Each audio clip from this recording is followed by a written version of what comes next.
2007년도 9월 3일자 미국의 유명한 잡지인 타임지에 주요 헤드라인 기사로 이런 제목의 기사가 나왔습니다. 마더 데레사, 비밀스러운 삶. 제목이 굉장히 자극적이죠.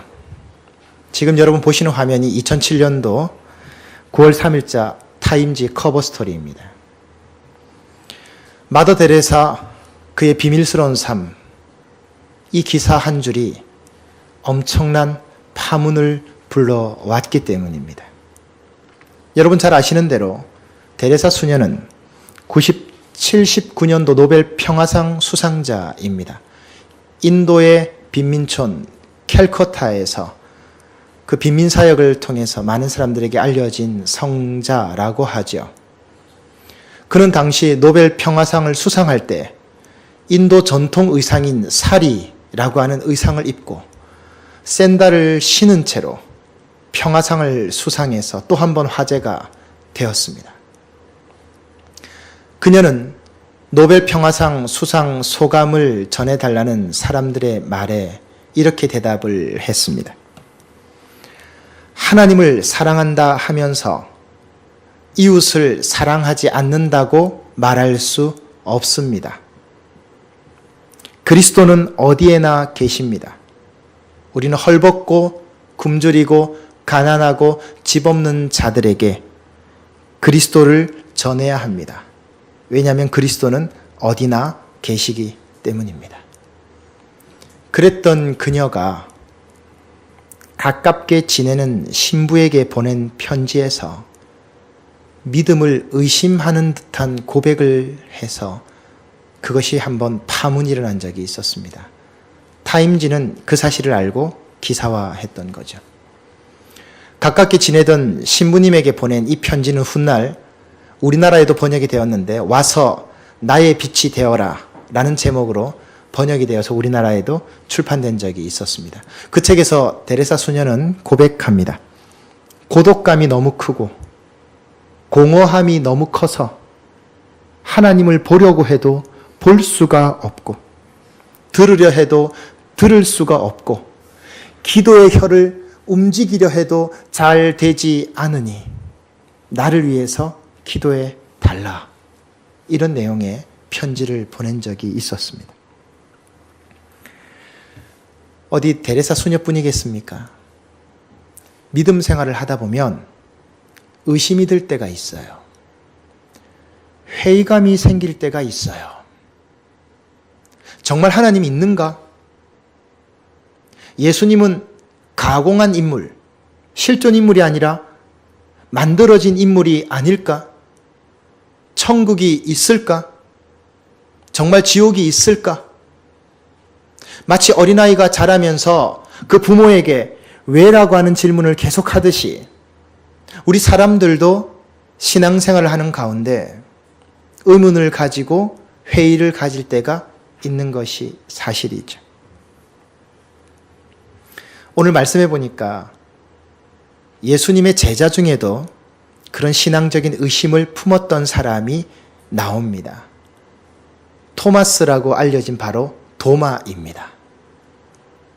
도마는 예수님에 대해서 의심을 가졌습니다. 죽었던 예수님이 다시 살아나서 다른 사람이 부활했다고 말하니까 이성적 판단으로 도저히 믿을 수가 없는 거예요. 죽었던 사람이 어떻게 다시 살아나서 살아났다는 사실을 믿을 수 있겠습니까? 그래서 그는 거부합니다. 그런데 나중에 그가 그 의심을 뿌리치고 그 의심을 넘어서서 더 깊은 믿음으로 성장하게 되지요. 그것이 바로 오늘 본문에 여러분이 읽은 말씀의 내용입니다. 이 말씀 가운데는 의심을 극복하는 방법, 회의감을 딛고 넘어서는 모습에 대해서 우리에게 잘 말씀해주고 있습니다. 믿음에 의심이 들 때, 회의감이 들 때, 의문이 들 때 어떻게 해야 할까요? 먼저 우리가 생각해 볼 것은 표현하라는 것입니다. 그것을 표현할 수 있어야 합니다. 우리는 가끔 성경에 대해서 하나님에 대해서 질문이나 의심을 하게 되면 믿음 없는 사람, 부정적인 사람, 비판적인 사람이라는 소리를 들을까봐 잘 말하지 않게 되죠. 말하는 것을 꺼리게 됩니다. 그러나 이것은 반대로 생각해야 됩니다.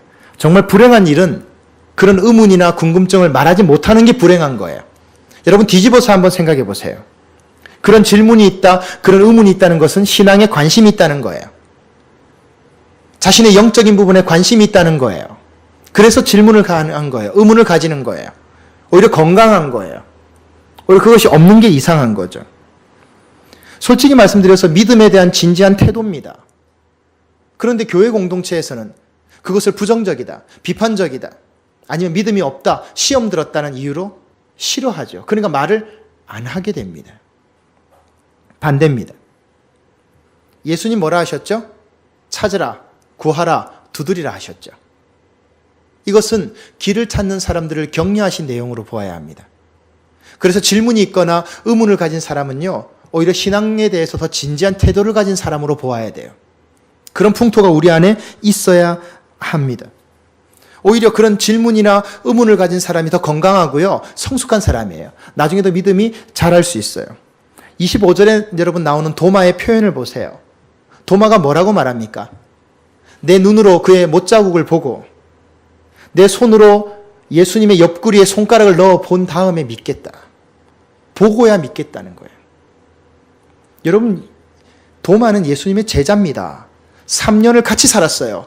그런 그가 지금 이런 의심을 하고 있어요. 예수님 쪽에서 보면 이건 배신이에요. 배신 행위라고요. 근데 예수님 어떻게 하셨습니까? 예수님이 믿음 없는 사람이라고, 세상적이라고 책망하셨습니까? 아닙니다. 예수님 그렇게 하지 않으셨어요. 27절의 말씀을 보십시오. 예수님 뭐라고 했습니까? 그래, 네 눈으로 내 못자국을 보아라. 네 손으로 내 옆구리에 넣어 보아라. 그리고 믿는 자가 되라 그랬잖아요. 이것이 무엇을 말하는 것입니까? 도마의 의심을 이해하신 거예요. 인정하신 거예요. 받아들여 주신 거예요. 여러분, 의심을 숨길 필요가 없어요. 영적인 궁금증은요, 진리에 대한 갈급함에서 오는 거예요. 그것을 숨기거나 감추려 하지 마세요. 그리고 또 하나, 그 의심에 대해서, 다른 생각에 대해서, 질문에 대해서 비난하지 마세요. 다르다고 멀리하지 마세요.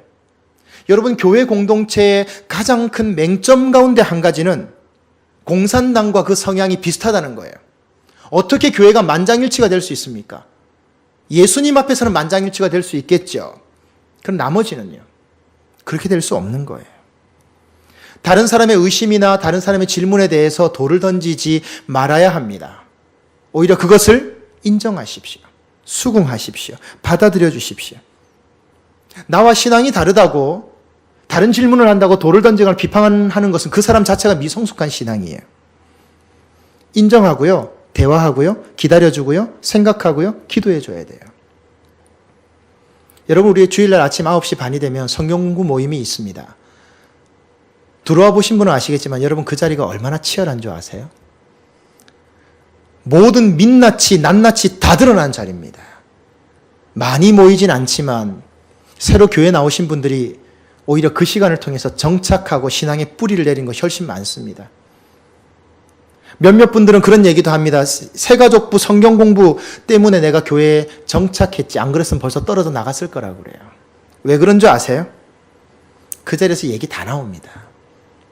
안 믿어진다는 얘기 합니다. 이거 이해 못하겠다고 이야기합니다. 이게 정말 그러냐고 물어봅니다. 거기서 그냥 편하게 놓고 다 이야기합니다. 그 과정을 통해서 말씀을 알게 되고 서로를 이해하게 되고 나와 다른 점이 있는 그 사람들과 더 깊은 관계를 맺는 거예요. 그런데 여러분, 우리는 어떻습니까? 교회 와서 다른 말 하면 시험 들었다고 그러잖아요. 믿음 없다고 그러잖아요. 아니에요. 그렇지 않아요. 그 이야기를 들어야 합니다. 기도해 주어야 되고 받아 주어야 되고 인정해야 됩니다. 그 과정을 통해서 믿음이 더 성장할 수 있기 때문입니다. 또 한 가지 믿음의 의심이 들 때 우리가 해야 될 것이 있습니다. 하나님의 말씀을 신뢰하셔야 합니다.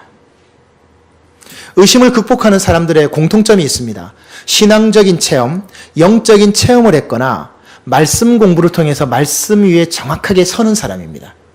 이 사람들은 대부분 다 신앙적 의심을 극복하게 됩니다.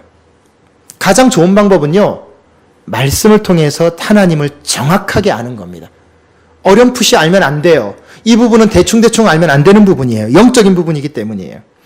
베드로후서 1장 16절, 예수님의 수제자였던 베드로가 뭐라고 말했냐면, 성경 말씀은 교묘하게 만들어진 이야기가 아니라고 합니다. 베드로서 1장 16절에 베드로 사도는 분명히 밝힙니다. 그러니까 소설이 아니라는 거죠. 성경 말씀은. 19절에서 뭐라고 합니까? 어두운 곳을 비추는 인생의 등불이라고 합니다. 이것은 체험에서 나오는 거예요. 베드로는 예수님을 체험했잖아요. 그래서 알 수가 있는 거예요. 본문 27절 말씀에 예수님께서 도마에게 네 눈으로 내 못자국을 보고 네 손가락으로 내 창 옆구리에 넣어보라고 했을 때 도마가 어떻게 했습니까? 정말 그렇게 했습니까? 그렇게 안 했습니다. 도마가 방금 전에 그렇게 얘기했잖아요. 나는 내 눈으로 봐야 되겠다. 내 손으로 옆구리에 손가락을 넣어봐야 믿겠다 라고 말했던 사람이 도마예요. 그런데 예수님이 직접 나타나서 그래 해봐라 그랬더니 도마는 그렇게 하지 않았어요. 이 사건을 기록한 두 가지의 그림이 하나 있습니다. 첫 번째 그림은요, 카라바지오라는 사람이 그린 의심하는 도마라는 작품입니다. 이 그림에 보면 도마가 손가락으로 예수님의 옆구리에 손을 넣는 장면이 나옵니다. 그러나 이것은 성경의 기록과 다른 내용입니다. 도마는 그렇게 하지 않았습니다. 반면에 이 카라바지오와 다르게 믿음의 화가라고 하는 렘브란트는 도마의 의심이라는 그림을 따로 그리는데 이 오늘 본문 말씀을 배경으로 말씀을 그립니다. 여러분 저 그림을 보이십니까? 예수님이 가운데 서 계시고 그 옆에 바로 도마가 서서 놀라는 그 표정을 보십시오.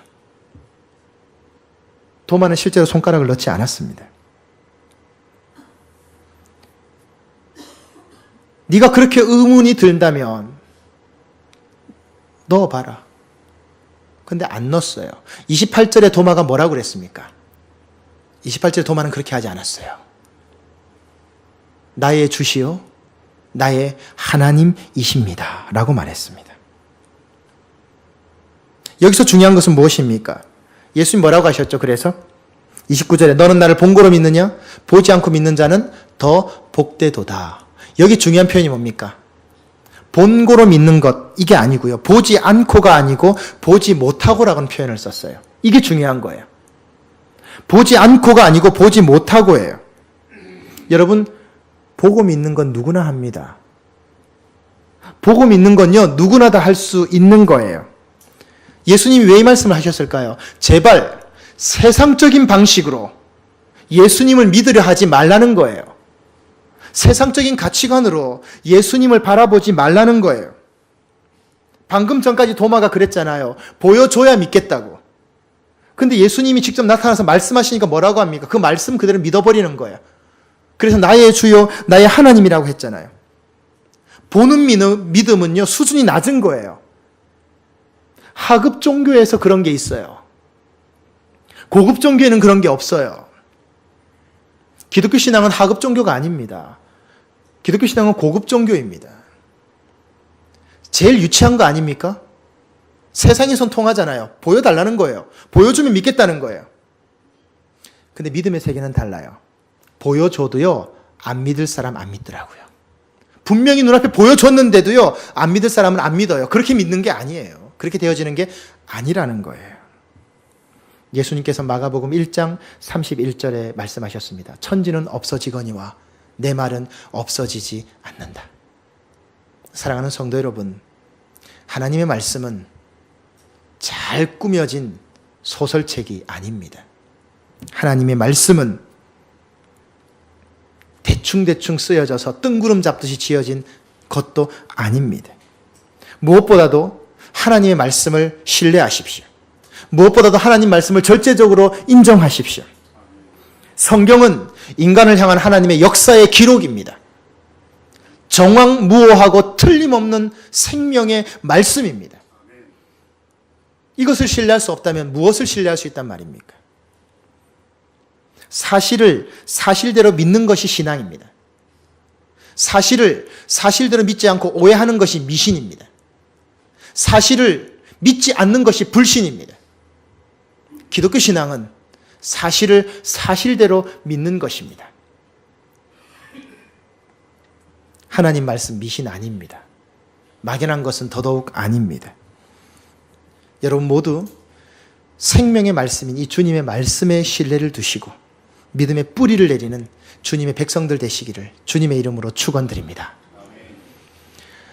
표현하는 것과 말씀을 절대적으로 신뢰하는 것과 더불어 또 한 가지 믿음의 의심을 극복하기 위해서 해야 하는 것이 있습니다. 그것은 교회 공동체를 떠나지 말라는 것입니다. 예수님의 제자였던 도마가 의심을 하게 된 결정적인 이유가 본문에는 나와 있습니다. 본문 24절의 말씀을 보시기 바랍니다. 본문 24절에 보면 12제자 중에 하나인 디두모라 하는 도마는 예수께서 오셨을 때 그 자리에 있지 않았다라고 표현합니다. 이게 결정적인 이유입니다. 자세한 이유는 알 수 없지만 예수님은 부활하신 예수님을 만나는 그 자리에 있지 않았어요. 다른 제자들과 달리 모임에 빠졌던 거예요. 한마디로 말씀드리면 공동체의 모임에 소홀했던 거죠. 이것이 도마가 의심을 가지게 된 결정적인 원인입니다. 하필이면 죽음에서 다시 살아난 예수님을 만나는 그 자리에 도마만 빠진 거예요. 그 다른 제자들은 있었잖아요. 이게 결정적인 이유입니다. 이 모습을 통해서 우리가 한 가지 살펴보게 됩니다. 우리의 믿음이라고 하는 것은 교회 공동체를 통해서만 성장하고 자라도록 성숙하도록 되어져 있습니다.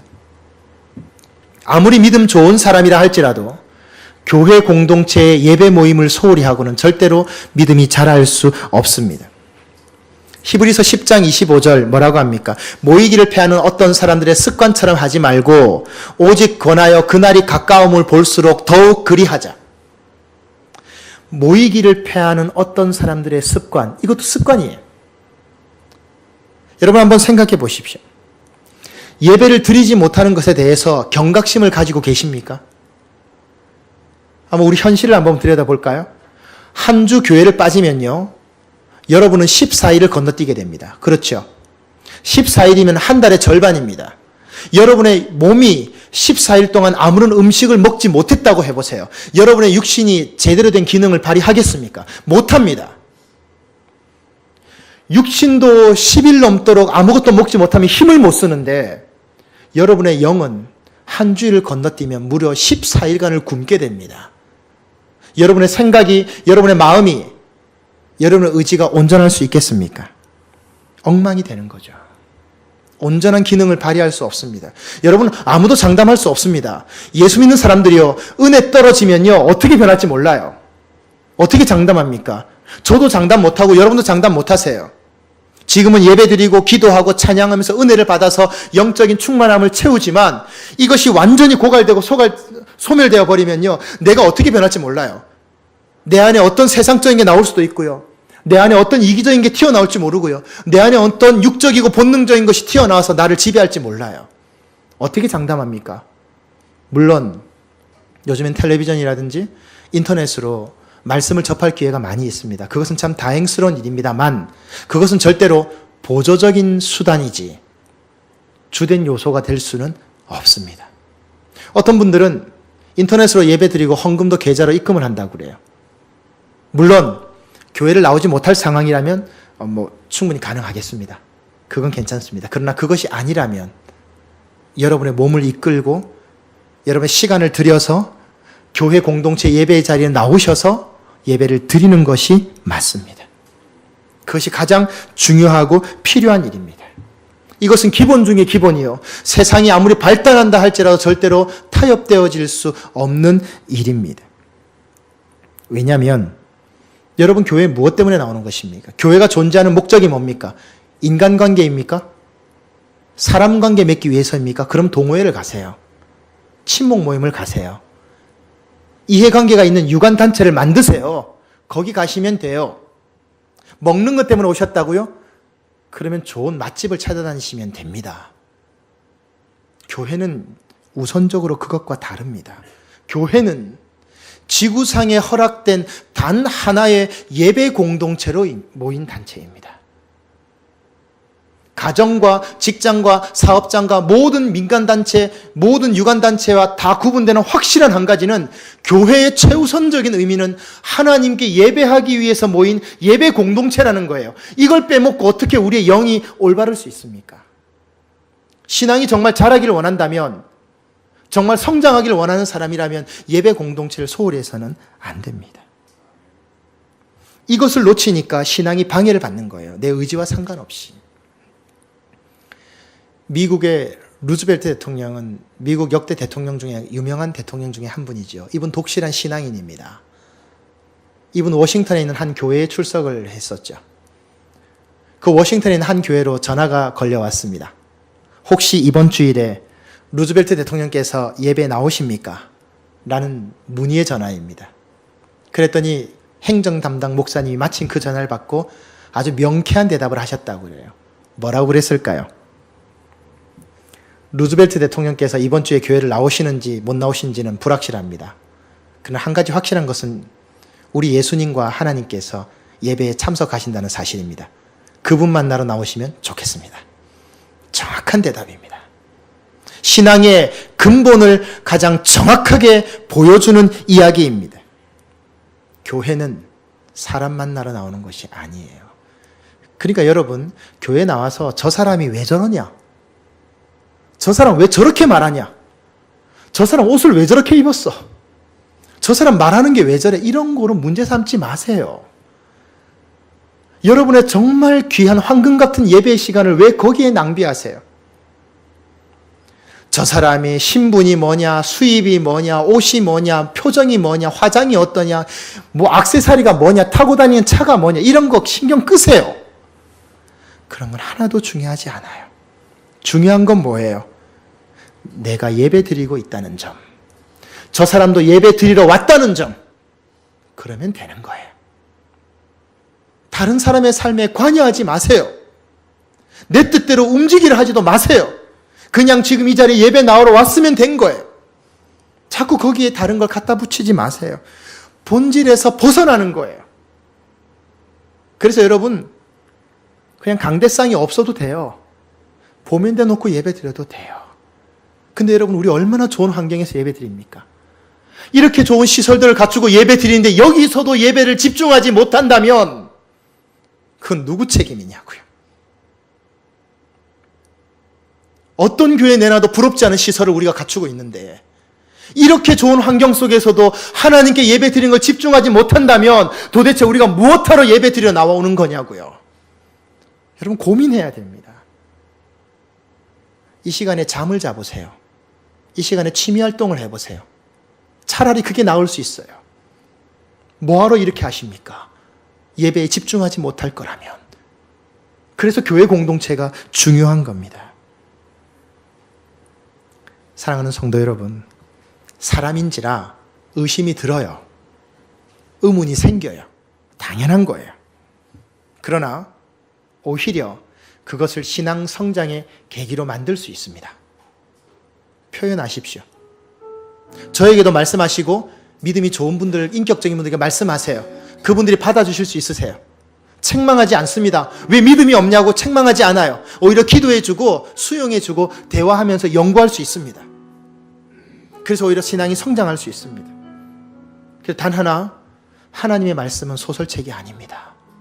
여러분의 영혼과 궁극적인 가치를 지향하고 알려주는 생명의 양식입니다. 그 말씀을 신뢰하십시오. 말씀의 약속대로 해보십시오. 되나 안 되나 반드시 결과는 됩니다. 그것을 경험한 사람들이 신앙이 성장하는 것 아닙니까? 그리고 교회 공동체를 소홀히 하지 마십시오. 어쩔 수 없는 상황이 아니라면 특별히 예배 드리는 일에 소홀히 하지 말아야 합니다. 그것이 우리의 신앙을 성장하게 되어 있습니다. 깨닫지 못하면 아무것도 할 수 없어요. 모르니까 오해하는 거예요. 이것만 잘하면 우리의 신앙이 성장할 수 있습니다. 견고하게 자랄 수 있습니다. 이 귀한 은혜가 여러분의 것 되셔서 의심과 질문을 극복하고 더 성장하고 성숙한 하나님의 은혜를 경험하는 여러분의 귀한 삶이 되시기를 주님의 이름으로 축원드립니다. 이 시간 우리가 말씀을 생각하시면서 한번 찬양을 드렸으면 좋겠습니다. 하나님, 하늘의 문을 열어주시고 이곳을 주목하십시오. 내가 지금 여기서 기도합니다. 내가 지금 여기서 예배합니다. 하나님 이 자리에 임재해 주셔서 주님의 이름으로 나를 지켜봐 주시고 내가 성장하기를 원합니다. 하나님 의심과 회의를 극복하고 더 한 단계 깊은 믿음의 자리로 나가기를 원합니다. 하나님 인도해 주십시오. 말씀을 생각하시면서 함께 찬양 드리도록 하겠습니다. 하늘의 문을 여소서.